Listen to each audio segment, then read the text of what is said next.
politician, Donald Trump follows his party line as a global warming denier. Of course, it's impossible to know if he really believes that. But as a businessman, it might be easier to figure out what he believes by following the money. And in Donald Trump's case, he wants to spend money to fight global warming.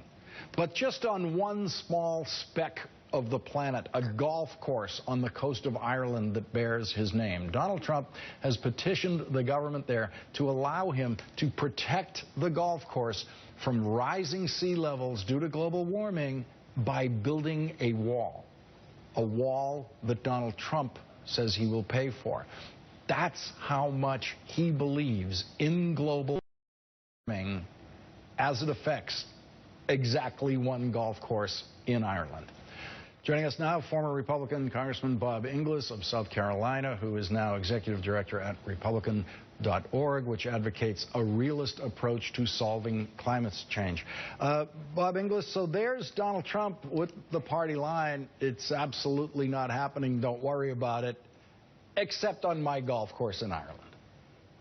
Yeah, it's sort of like me hearing you say, you know, that you're going ahead, and I say, yeah, keep going, pedal to the metal, when I know the bridge is out on the road ahead. You know, it's really quite diabolical not to give a warning to people. The smart money is already moving on climate change. Donald Trump's apparently part of that smart money. But he tells the crowds, it just sort of amplifies what they're hearing from other sources. Is the bridge isn't out, pedal to the metal. Let's listen to more about what Donald Trump said about the Paris Climate Accords today. President Obama entered the United States into the Paris Climate Accords unilaterally and without the permission of Congress.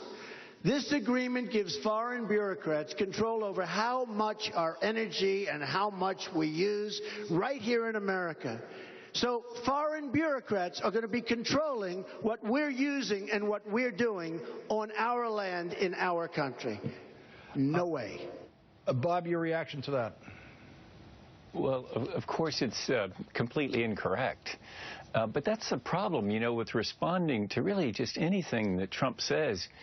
It's not rational what he says. And so when people like me respond and try to make sense out of it, you know, the joke's sort of on us, because it really is a joke. It's not for real. And so he says these things just simply aren't correct. But those of us that try to respond rationally, well, I think the joke's on us. You lost your seat in the Congress in the Republican primary where this was one of the issues. You tried to speak clearly about this issue. Is this the way it's going to continue to work in the Republican Party? No, I don't think so. I think that Donald Trump's about to fly the grumpy old party plane straight into the mountainside. And out of the ashes of that plane crash might come the Grand Opportunity Party. That party will be very different. It'll be a movement of people who really do believe in the power of free enterprise to solve challenges, and who really stick to principles and who figure out ideas and then follow those ideas, rather than just saying whatever comes to mind and having, like I say, the rest of us sort of try to treat it seriously. But when we do that, really the joke is on us. Former Republican member of Congress Bob Inglis, thank you very much for joining us tonight. Appreciate it. Good to be with you. Coming up,